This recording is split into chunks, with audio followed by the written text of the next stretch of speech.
Rocky Turf Talk is proudly brought to you by Cocoa Brew. Hello punters and welcome to the Cocoa Brew Rocky Turf Talk for Callaghan Park Racing Thursday, May 22. Ballina trainer Jordan Lee is currently in Rockhampton with a team of 8 horses, which he hopes to build to the number of 20 as we get closer to the TAB 2025 Winter Racing Carnival.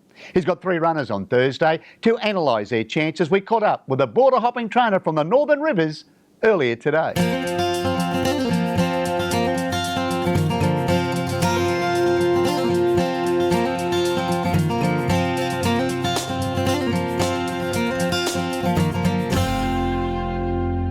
Jordan, what brings you to Rockhampton? Look, we're just chasing races at the moment. Northern Rivers down at home, it's very wet. It's very wet and a lot of cancelled meetings. Well, I think we've lost close to nearly 20 meetings and since March this year down there. And with the Winter Carnival in Brisbane, it makes it hard for us to sneak up there at the moment. So we're sort of looking for a place to race and Rockhampton's beautiful training facilities, beautiful track, and Dad's had success up here in the past. How many have you currently got here in Rockhampton? How many on the books overall? We've got eight here at the moment. We brought 8 up on Saturday and they've settled in nicely, but I've got about 22 on the books and a few young ones there as well. What will the numbers look like when we get closer to the Winter Racing Carnival when it's in full swing? Look, we sort of, between Dad and I, we wouldn't mind bringing up a team close to 15 or 20, 15, 20 and just sort of, start now and work our way into the Rockhampton Carnival. Obviously it's very, very tough up here now with the likes of Golan and that coming up here makes the racing really difficult, but the ones that I've brought up now, I'm just hoping that they could go through the grades and sort of find a little race for them over the Carnival as well. Let's turn our attention to Thursday. You kick things up in the open with the top weight here. He's Poplar. He's a beautifully bred son of Iman Invincible out of the Strata Mare and Precious Memories. Comes up a very good second in Grafton last start. Yeah, look, it was a great run for him last start. The track was a bit on the soft 7, but probably a little bit worse than that. And he finished off really good. And Jai's words were when he come back that put him over 1400 and he'd just be winning. But I do find that he is a horse that likes his toe in the ground a little bit. The track's currently rated a soft 5 at Rocky today. I hope it stays sort of like that going into race 1 for him.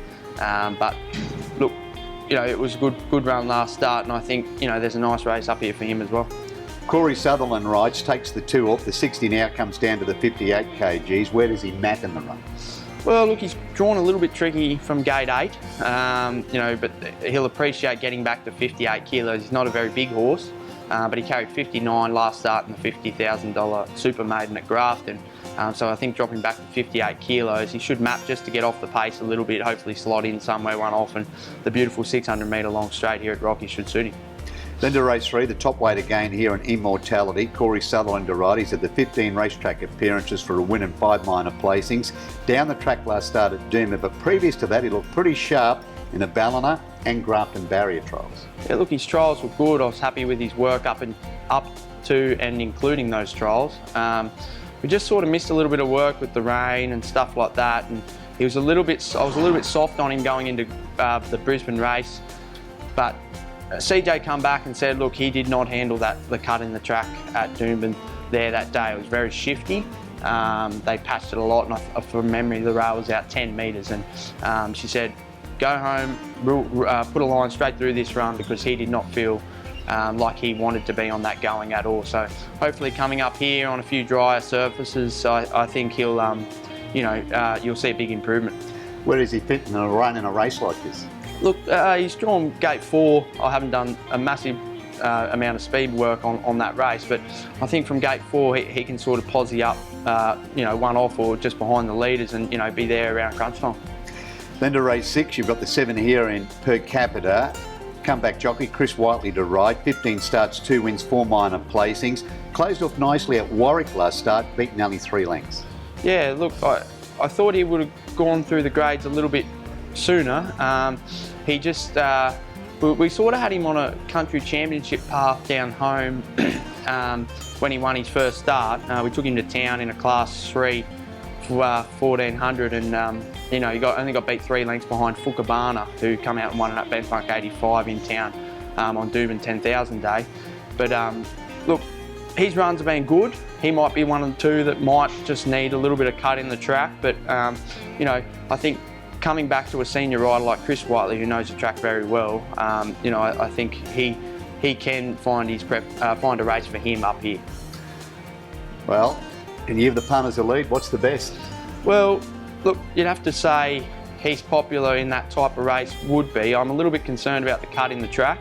I do like the way he's travelled up. I can't fault any three of the way they've travelled up, but I have been impressed with Immortality. I do think you know, he is a nice horse, and I just you know, just got to get the monkey off the back with him and win a race, and I think he can go on with it.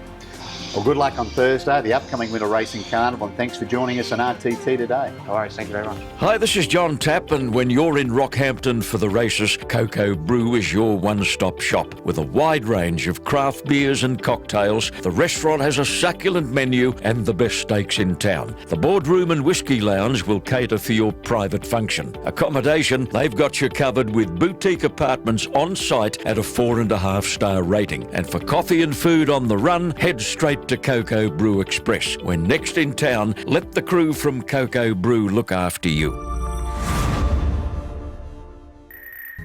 Selections race 1, the maiden handicap over 1400 metres. Here are like the toppy, and he's Poplar. For all the reasons outlined by trainer Jordan Lee, and Corey Sutherland does the riding on He's Poplar. Danger number 8, Check 1-2. Third best 2, Spirit Talker. 182, numbers race 1. Then to race 2, the cutest 3-year-old handicap over 1400 metres. Here are like the visitor from the Sunshine Coast in the way of 5, Billy Boom. He looked good winning here 2 starts ago. I like the way he closed up last start. He'll appreciate the step up to the 1400 metres, and Williams does the riding for the Hanson Yard with Billy Boom. Second selection number 8, Dubious Love. Third selection 3, Roth Fury. 583, numbers race 2. Then to race 3, the Class 1 handicap over 1200 metres. Here are like horse number 4 in Spellmaster. Well, he's a former Victorian who looked awesome winning here last start. Do think he'll make it 2 on the bounce, and Justin Stanley does the riding for the Clinton Taylor stable with Spellmaster. Danger number 1, Immortality. Third best 5, Roaring Success. 415, numbers race 3.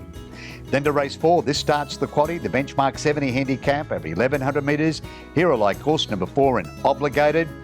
Well, he's a visitor from the Sugar City. He looked good winning at Cluden and Townsville last start. Do think he'll go back-to-back, and Butler reunites to the right yard with Obligated. Second selection number 3, Henry's Blade. Third selection number 1, Carpo Strada. 431, numbers race 4. Then to race 5, the benchmark 70 handicap over 1400 metres. Here are like horse number 2 in Papacito. Well, he's flying, this fellow. He's won his past 2. Do think he'll make it 3 straight, and Stanley and Taylor in the corner of Papacito. Danger number 5, Parade Ground. Third best 1, Logan Street Line. 751, numbers race 5. Then to race 6, the Class 3 handicap over 1300 metres. Here are like horse number 6 in the Brill Building. The good winning here 2 starts ago, but his last start second was very good. I do think he'll return to the winner's stall here, and Mackenzie Appel does the riding for a master Ricky Vale with the Brill Building. Second selection number 5, It's a Mozza. Third selection 9, Magic Game. 659, numbers race 6. Then to the closer, race number 7, the ratings band 0 to 55 handicap over 1050 metres. Here are like horse number 7 and Hey Jealousy. We should look Dawson winning at Mackay last start. She replicates that. I do think she'll make it 2 on the bounce, and Cormac reunites the McConaughey yard with Hey Jealousy. Danger number 1, Gilbert's Gold. Third best 3, Courtier. 713, numbers race 7. Best bet on the program comes up in race 1, horse number 1, and he's Poplar. Good luck, good punning, and I'll catch you at the track on Thursday. Rocky Turf Talk is proudly brought to you by Cocoa Brew.